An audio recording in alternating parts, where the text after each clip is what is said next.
అధ్యక్ష, గత 5 సంవత్సరాల్లోని కూడా రాజకీయ అవసరాల గురించి, వాళ్ళ రాజకీయ ప్రయోజనాల గురించి పోలీసు వ్యవస్థని క్లియర్‌గా చెప్పాలంటే నిర్వీర్యం చేసేశారు అధ్యక్ష.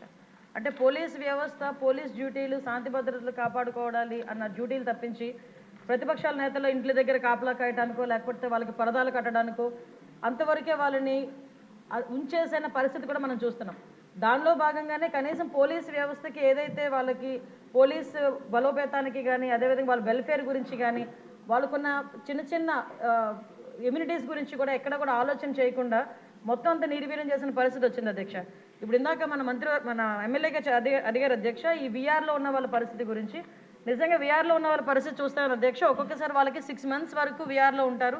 తర్వాత 6 months తర్వాత వాళ్ళకి ఆ జీతభత్యాలు ఇవ్వాల్సిన అవసరం కూడా ఉంటుంది అధ్యక్ష.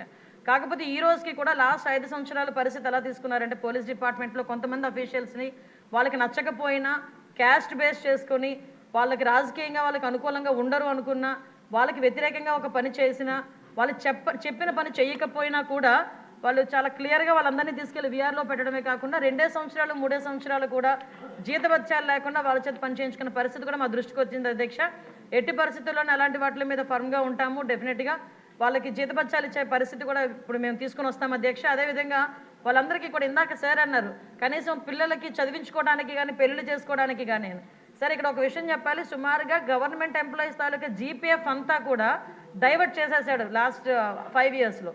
దానికి కోర్టుకి వెళితే టెక్నికల్గా ఏం చెప్పారంటే అన్ఎక్స్పెక్టెడ్గా వెళ్ళిపోయింది, డబ్బులు మాకు సంబంధం లేకుండా వెళ్ళిపోయిందని ఆన్సర్ కూడా గవర్నమెంట్ నుంచి కోర్టుకి వెళ్ళిన పరిస్థితి కూడా మనం చూస్తూ ఉంటే సిగ్గుపడాలి ఈరోజు.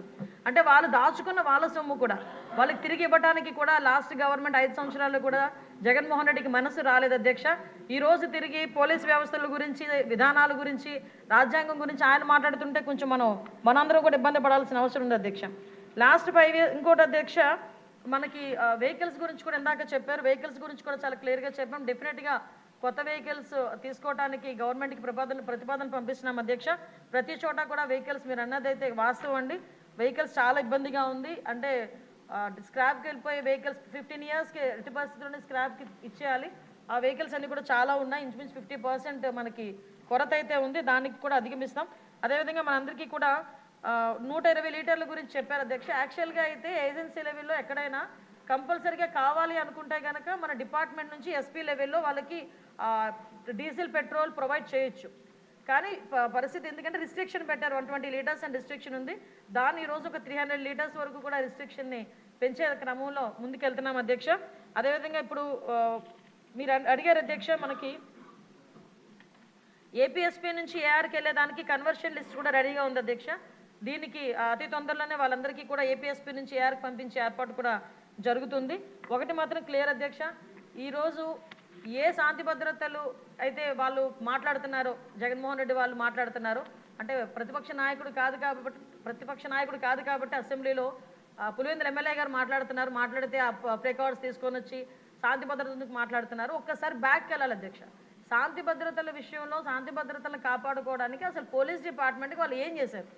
ఈ రోజుకి కూడా చాలా క్లియర్గా చెప్తున్నాం అధ్యక్ష. పోలీస్ డిపార్ట్మెంట్ని రాజకీయ అవసరాల గురించి